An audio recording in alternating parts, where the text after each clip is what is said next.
Bora fechar o vídeo para falar sobre o Corinthians repercutindo mais uma declaração de Augusto Melo, presidente afastado do Timão. Ele assegura que o Corinthians esteve muito perto de vender os name rights, ou os nomes, o nome do centro de treinamento onde o time atua. Negociação de muitos milhões de reais com o Mercado Livre. Dá uma olhada na declaração do presidente afastado. Abre aspas, estava praticamente fechada a venda dos name rights do CT, mas começaram a manchar a imagem do clube.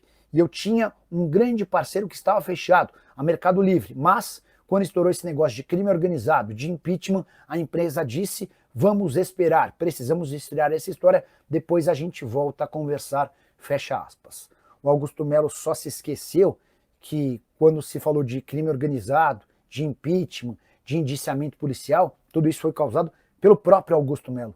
Foi ele o responsável por colocar os maiores contratos da história do Corinthians, foram 2 patrocínios master superiores a 300 milhões de reais. O Corinthians hoje tem o maior contrato de TV graças ao Augusto Melo. O acordo em relação a placas de publicidade também muito maior do que de todos os concorrentes, mas foi o Augusto quem colocou o Corinthians nas páginas policiais. Primeiro sendo indiciado por furto qualificado, associação criminosa e lavagem de dinheiro, no escândalo envolvendo a Vaidbet, e depois por conta de uma série de outras questões que mancharam o nome do Corinthians. Então, se alguém é vítima, certamente não é o Augusto, e sim o Timão. De qualquer maneira, gostaria de saber a sua opinião sobre a passagem do Augusto como presidente. No dia 9 de agosto, os sócios vão definir se ele será afastado de vez, sofrendo impeachment, ou se ele retorna ao comando do clube. Já uso o espaço para comentário para dar uma nota para o Augusto e dizer o que você pensa sobre o presidente e também sobre essa negociação com o Mercado Livre.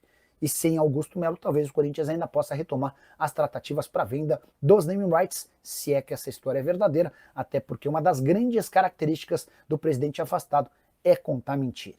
O Roberto Souza quer saber se a linha no Corinthians procede. O primeiro a tratar sobre o assunto foi o Samir Carvalho, não é o Samir Chaud, o Samir Carvalho, que é meu amigo e dono do canal Café do Setorista. Ele contou, inclusive, que o Corinthians já fez uma proposta.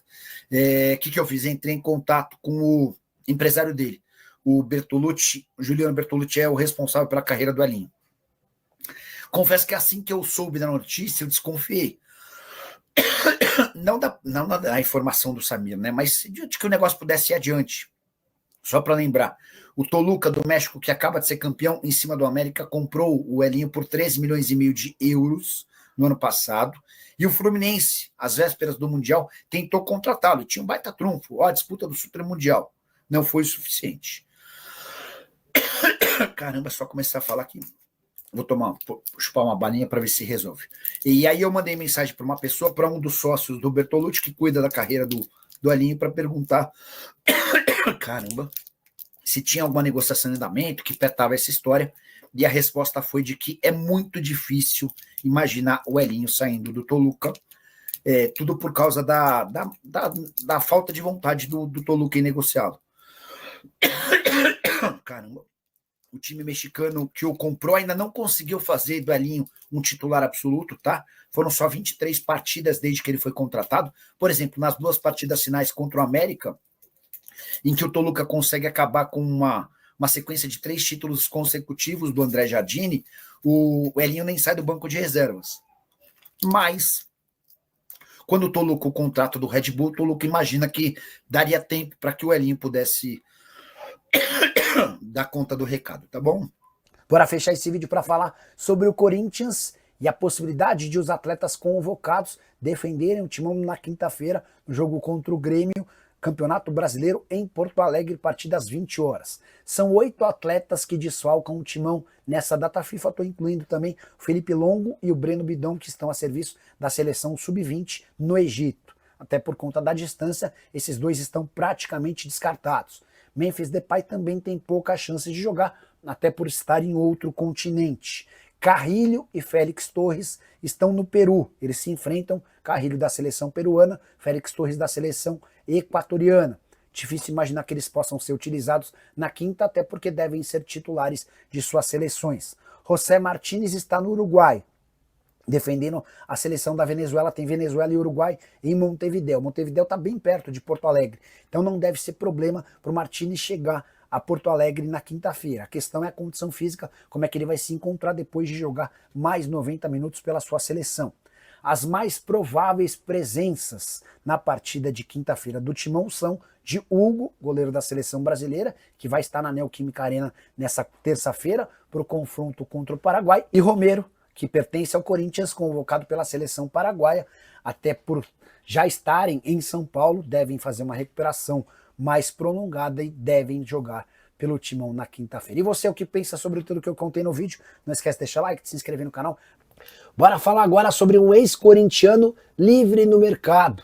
Romarinho, 34 anos de idade, aquele mesmo, autor de gols super importantes com a camisa do Timão, foi dispensado pelo Al Rayyan do Catar.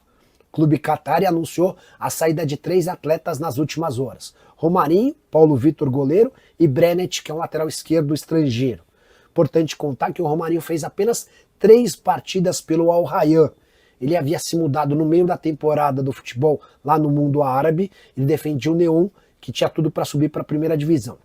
Mas Romarinho tinha feito um tratamento para tentar engravidar a esposa e acabou sendo pego no doping. Para não correr risco de ficar sem o jogador, o Neon decidiu rescindir o contrato de forma amigável do Romarinho, que se mudou para o Al Rayyan, mas não foi feliz no Catar.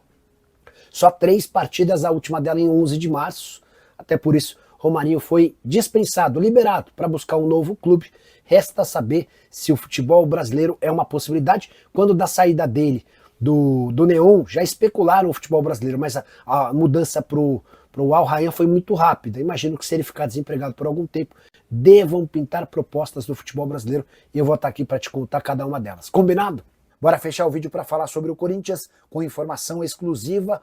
Pastor, lateral direito, 25 anos de idade, brasileiro, foi sugerido e agradou ao departamento de futebol do Corinthians. Esse jogador surge como uma alternativa se as negociações com o São Paulo por Igor Vinícius não avançarem.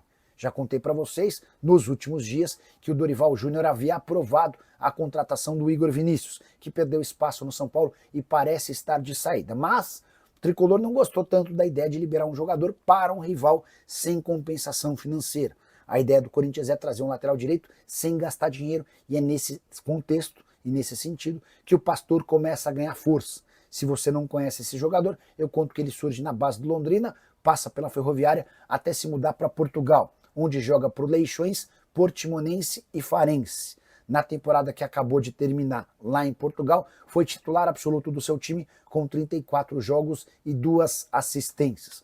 O nome foi sugerido para o Fabinho Soldado, que levou para a avaliação do departamento de análise do Corinthians. Houve aprovação, Dorival Júnior também gostou e as tratativas estão sendo conduzidas. O fato de o Farense ter sido rebaixado para a segunda divisão do futebol português facilita o negócio com o clube português. Só para completar, outro nome sugerido também para a lateral direita é de Joaquim Garcia. Esse é um argentino de 23 anos de idade que atua pelo Vélez Sarsfield. O grande problema é que ele não tem conseguido jogar. Sua última aparição em 23 de janeiro, causando enorme desconfiança no Timão. Corinthians que ainda busca um zagueiro e atacantes de velocidade para atuarem pelo lado do campo são as prioridades de Dorival Júnior para o segundo semestre. E você, o que pensa sobre os nomes que eu contei? Não esquece de deixar like, de se inscrever no canal. Hora de falar sobre o Corinthians, que acaba de confirmar a perda de um atacante que parecia muito promissor. Giovani, 21 anos de idade, ponta direita e ponta esquerda. Ele havia sido comprado 4 anos atrás do Capivariano por 3 milhões de reais. Valor bastante alto para um atleta que chegou para o sub-20. Existia muita expectativa em cima do Giovani, mas a verdade é que ele não conseguiu decolar com a camisa do Timão. Importante lembrar também que desde o ano passado ele vinha tendo menos oportunidades, exatamente por conta de uma estratégia do Corinthians. A percepção interna era de que, já que ele não quis renovar, não podemos deixar que ele brilhe. Foram várias as tentativas para a extensão desse vínculo e o Giovani disse não a todas. O contrato só se encerrava em 31 de julho, mas o Corinthians e o Giovani se acertaram para a liberação imediata. A partir de agora é esperar onde é que ele vai pintar. Eu soube que o Red Bull Bragantino em algum momento fez contato, também teve oferta do Monza da Itália na temporada passada. A tendência é que o Giovani seja anunciado em seu novo clube nas próximas horas. Na atual temporada, Giovani disputou apenas 2 partidas com uma assistência. Só para completar o noticiário do Timão, Pedro Raul se igualou a Yuri Alberto em número de gols na atual temporada. Os dois atacantes que são do Corinthians, embora Pedro Raul esteja emprestado ao Ceará, ambos têm 13 gols cada. Já Alex Santana se despediu nas redes sociais do Corinthians, empréstimo fechado com o Grêmio, vai render 100 mil dólares ao Timão e ele fica no Grêmio até o fim da temporada. Fala pessoal, estamos aí com atualizações importantes do Corinthians. Se inscreva e ative o sininho para receber mais atualizações do Timão. Deixe seu like, que é muito importante para o crescimento do canal. Utilize o espaço aqui embaixo para registrar sua opinião. Ficamos por aqui com mais esse giro de notícias. Um abraço e até o próximo vídeo.